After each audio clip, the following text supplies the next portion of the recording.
Executive whisper. Sa lahat ng mga showbiz breakups this past years, kaninong paghihiwalay ang pinakawalang kwenta? Ikaw. Magbigay ng pangalan ng isang artista na certified. Sinungaling. Bago ka na, girl. Sino naman po ang pinaka-attitude? Sa lahat po ng mga sparkle artists. Sinong celebrity ang pinagnanasahan mo ngayon? Ayoko naman magpaka-ipokrita. Meron kang gustong patulan. Ayan! Hindi totoo! Gumaganon yung kipi mo.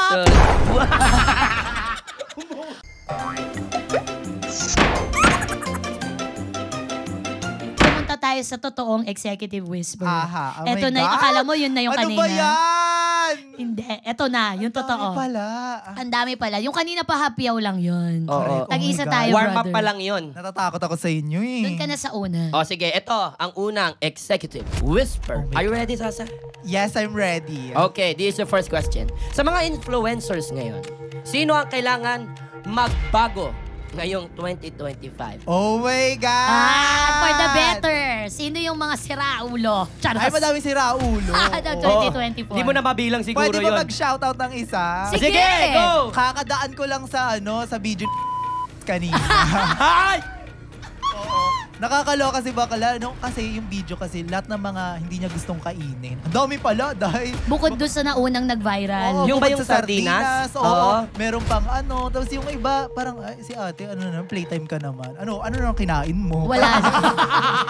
Orchid pala siya, hangin lang ang nutrition. Nakakaloka. Okay, so Ang ayan na. natawa ko doon yung meron pa siyang tubig. Tapos naisip ko, bakit naman tubig na wasa pala? Yung pala. Kailangan bottled water. Oo, ma-arty si Bakla. Vitamin water. Bago ka na, girl. Ay! Ay, may mga katanungan kami dito. For Herlyn. Herlyn, sinong aktor na ayaw mong makatrabaho? Yung totoo. Siguro ayoko na makatrabaho. Si Rob. Ha? Si? Si Rob. Rob Gomez? Gomez. Bakit? Ayun nga yung nagka-issue nga ni last year. Oh.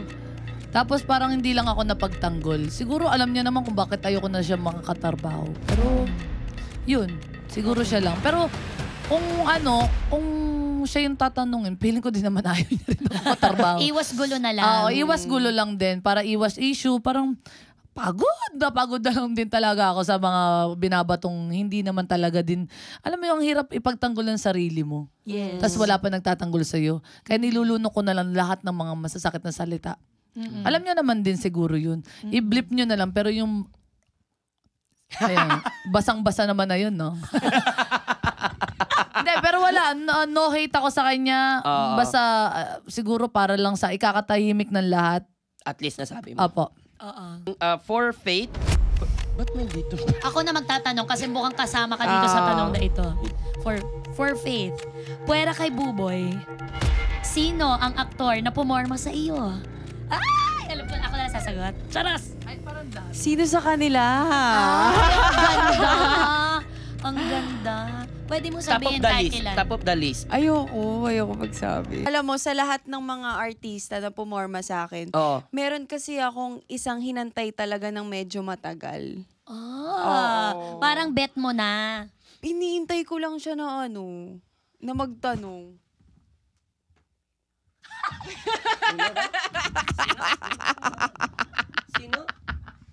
Sino? Ikaw.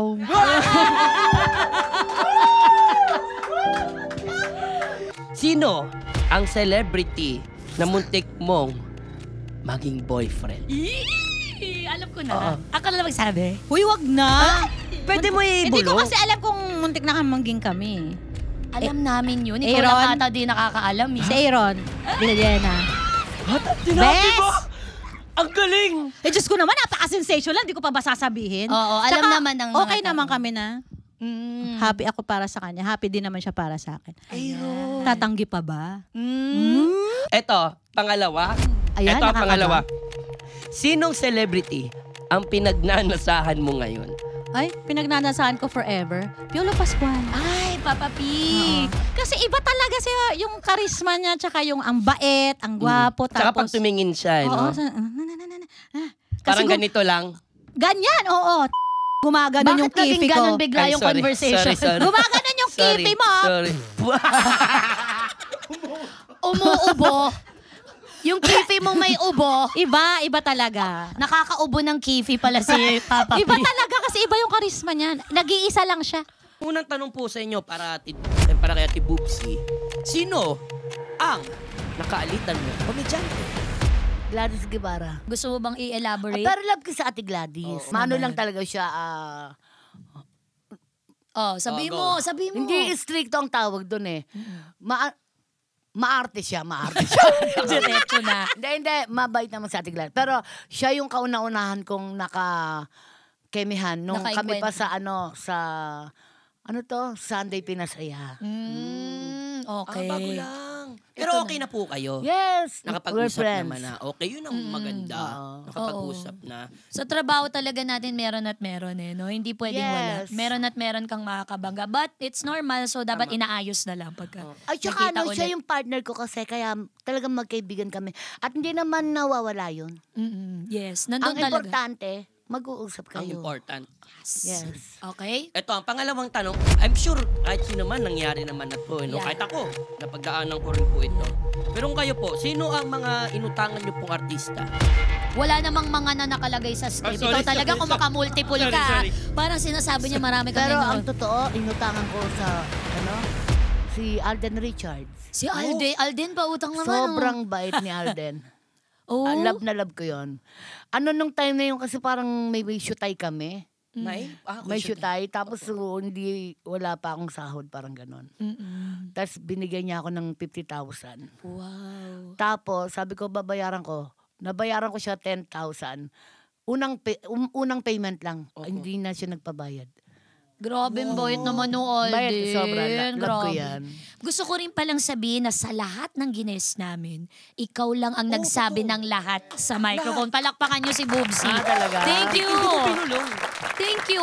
Naging na lang siya, executive statement. Hindi na siya, hindi na siya whisper.